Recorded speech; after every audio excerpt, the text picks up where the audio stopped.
ಶ್ರೀ ಗುರುಭ್ಯೋ ನಮಃ. ಗಂ ಗಣಪತಿಯ ನಮಃ. ಮಾತೃದೇವೋ ಭವ.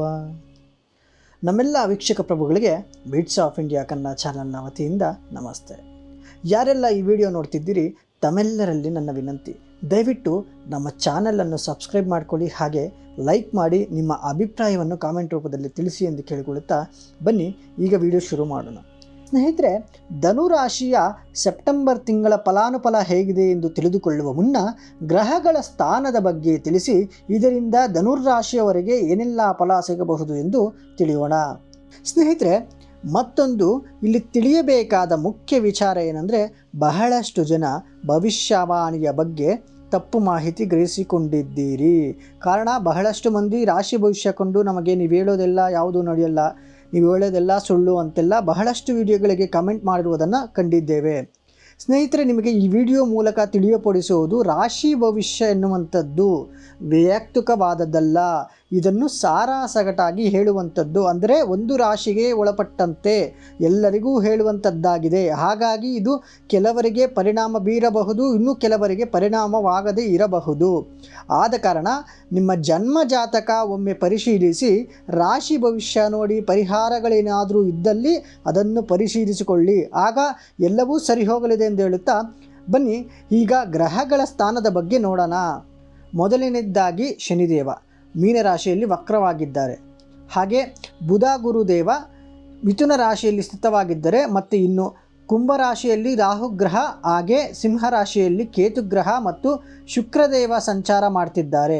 ಅದರಲ್ಲೂ ಶುಕ್ರ ಗ್ರಹದ ವಿಚಾರ ನೀವು ತಿಳಿಯಬೇಕು ಅಂದರೆ ಈ ತಿಂಗಳು ಅಂದರೆ ಸೆಪ್ಟೆಂಬರ್ ತಿಂಗಳು ಕಟಕ ರಾಶಿಯಿಂದ ಸಿಂಹರಾಶಿಗೆ ಶುಕ್ರ ಬರುವಂಥದ್ದಾಗಿದೆ. ಅದು ಕೂಡ ದಿನಾಂಕ 15/9/2025 ಬರಲಿದ್ದಾರೆ. ಹಾಗೆ ಇನ್ನು ಸೂರ್ಯದೇವರು ಸೆಪ್ಟೆಂಬರ್ 17ನೇ ತಾರೀಕು ಅಂದರೆ ಇದೇ ಸೆಪ್ಟೆಂಬರ್ 17ನೇ ತಾರೀಕಿನ ನಂತರ ಕನ್ಯಾ ರಾಶಿ ಅಂದರೆ ಬುಧನ ರಾಶಿಗೆ ಬುಧನೊಟ್ಟಿಗೆ ಅದು ಕೂಡ ಬುಧ ಕೂಡ ಇದೇ ತಿಂಗಳು ತನ್ನ ಸ್ವಂತ ರಾಶಿಗೆ 15ನೇ ತಾರೀಕು ಪ್ರಯಾಣ ಮಾಡ್ತಿದ್ದಾರೆ. ಇನ್ನು ಕುಜಗ್ರಹ 13ನೇ ತಾರೀಕು ತನ್ನ ಶತ್ರು ರಾಶಿಯಾದ ಕನ್ಯಾ ರಾಶಿಯಿಂದ ತುಲಾ ರಾಶಿಗೆ ಪ್ರವೇಶ ಮಾಡಲಿದ್ದಾರೆ. ಹಾಗಿದ್ರೆ ಬನ್ನಿ ಸ್ನೇಹಿತರೆ, ಈ ಗ್ರಹಗಳ ಬದಲಾವಣೆ ಧನುರಾಶಿಯ ಮೇಲೆ ಹೇಗೆ ಪ್ರಭಾವ ಬೀರಲಿದೆ ಎಂದು ತಿಳಿದುಕೊಳ್ಳೋಣ. ಧನುರಾಶಿಯ ಸ್ಥಳೀಯರಿಗೆ ಈ ತಿಂಗಳು ಸಾಕಷ್ಟು ಅದೃಷ್ಟವನ್ನು ನೀಡುವಂತಹ ತಿಂಗಳು ಇದಾಗಿದೆ. ವೃತ್ತಿಯ ದೃಷ್ಟಿಕೋನದಿಂದ ಧನುರಾಶಿಯವರಿಗೆ ಸೆಪ್ಟೆಂಬರ್ ತಿಂಗಳು ಹೇಗಿದೆ ಅಂತ ನೋಡೋದಾದರೆ ಸ್ವಲ್ಪ ಮಧ್ಯಮವಾಗಿರುತ್ತದೆ ಅಂತಲೇ ಹೇಳ್ಬೋದು. ಅಂದರೆ 50-50 ಆಗಿ ಇರುತ್ತದೆ ಅಂತಲೇ ಹೇಳ್ಬೋದು. ಮಂಗಳವು ತಿಂಗಳ ಆರಂಭದಲ್ಲಿ ಅಂದರೆ 10ನೇ ಮನೆಯಲ್ಲಿರುತ್ತಾನೆ, 4ನೇ ಮನೆಯಲ್ಲಿ ಶನಿಯೊಂದಿಗೆ ಸಂವಹನ ನಡೆಸುತ್ತಾನೆ.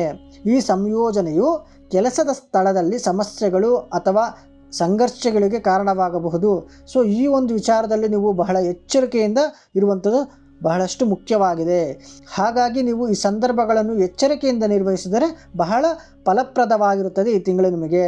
ಇನ್ನು ನಿಮ್ಮ ವ್ಯಾಪಾರದ ವಿಚಾರದಲ್ಲಿ ನೋಡೋದಾದರೆ ಅಭಿವೃದ್ಧಿ ಹೊಂದುವ ಎಲ್ಲ ನಿರೀಕ್ಷತೆಯು ಈ ತಿಂಗಳು ನಿಮಗೆ ಕಾಣಸಿಗ್ತವೆ.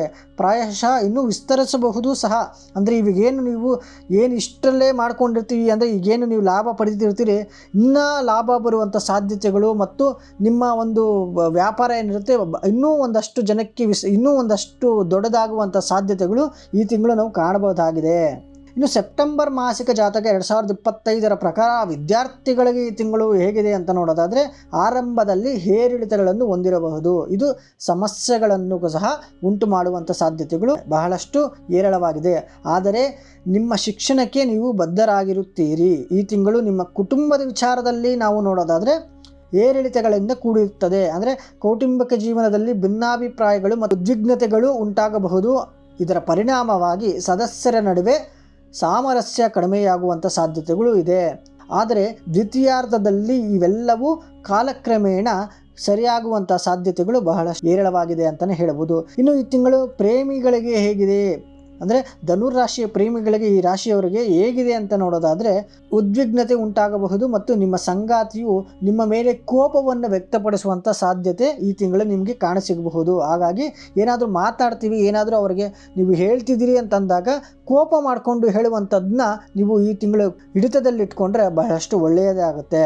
ಇಲ್ಲದಿದ್ದರೆ ಈ ಸಮಸ್ಯೆಯು ನಿಮಗೆ ಬಹಳಷ್ಟು ಉಲ್ಬಣಗೊಳ್ಳುವಂಥ ಸಾಧ್ಯತೆಗಳು ಸಹ ಇದೆ. ಇನ್ನು ಈ ತಿಂಗಳು ನಿಮಗೆ ಆರ್ಥಿಕವಾಗಿ ನಾವು ನೋಡೋದಾದರೆ ಬಹಳಷ್ಟು ಅನುಕೂಲಕರವಾಗಿದೆ ಅಂತಲೇ ಹೇಳ್ಬೋದು. ಹೆಚ್ಚು ಹೆಚ್ಚು ಲಾಭಗಳು ಆಗುವಂಥ ಸಾಧ್ಯತೆಗಳು ಈ ತಿಂಗಳು ನಾವು ಹೇರಳವಾಗಿ ಕಾಣಬಹುದಾಗಿದೆ ಧನುರಾಶಿಯವರಿಗೆ. ಇನ್ನು ಸೆಪ್ಟೆಂಬರ್ 2025 ಸೆಪ್ಟೆಂಬರ್ ಮಾಸಿಕ ಜಾತಕ 2025 ಪ್ರಕಾರ ಧನುರಾಶಿಯವರ ಆರೋಗ್ಯದ ವಿಚಾರದಲ್ಲಿ ಹೇಗಿದೆ ಅಂತ ನೋಡೋದಾದರೆ ಈ ತಿಂಗಳು ನಿಮಗೆ ಬಹಳಷ್ಟು ಉತ್ತಮವಾಗಿದೆ ಅಂತಲೇ ಹೇಳ್ಬೋದು. ಆದರೆ ನೀವು ಹೃದಯ ಸಂಬಂಧಿತ ಕಾಳಜಿಗಳಲ್ಲಿ ಬಹಳ ವಿಶೇಷ ಗಮನ ಹರಿಸಬೇಕು ಮತ್ತು ಸಾಧ್ಯವಾದಷ್ಟು ಬೇಗ ಸಣ್ಣ ತೊಂದರೆಗಳನ್ನು ಸಹ ನಿಭಾಯಿಸಿಕೊಳ್ಳಬೇಕು. ನೀವು ಮೊಣಕಾಲು ಅಥವಾ ಕೀಲು ನೋವನ್ನು ಸಹ ಹೊಂದಿರಬಹುದು. ಹಾಗಿದ್ರೆ ಪರಿಹಾರವೇನು ಗುರುಗಳೇ ಅಂತ ಕೇಳೋದಾದರೆ ನೀವು ಗುರುವಿಗೆ ಸಮರ್ಪಿತವಾದ ಮಂತ್ರವನ್ನು ಪಠಿಸಬೇಕು. ಇದಾಗಿತ್ತು ಸೆಪ್ಟೆಂಬರ್ ತಿಂಗಳ ಧನುರಾಶಿಯ ಭವಿಷ್ಯವಾಣಿ. ಇನ್ನು ಈ ವಿಡಿಯೋವನ್ನು ಮುಗಿಸುವಂಥ ಸಮಯ ಬಂದಿದೆ. ಸರ್ವರಿಗೂ ಒಳಿತೆಯಾಗಲೆಂದು ಹೇಳಿಕೊಳ್ಳುತ್ತಾ ಸರ್ವೇ ಜನ ಸುಖಿನೋ ಭವಂತು, ಸಮಸ್ತ ಸನ್ಮಂಗಳಾನಿ ಭವಂತು. ಶ್ರೀಕೃಷ್ಣಾರ್ಪಣಮಸ್ತು.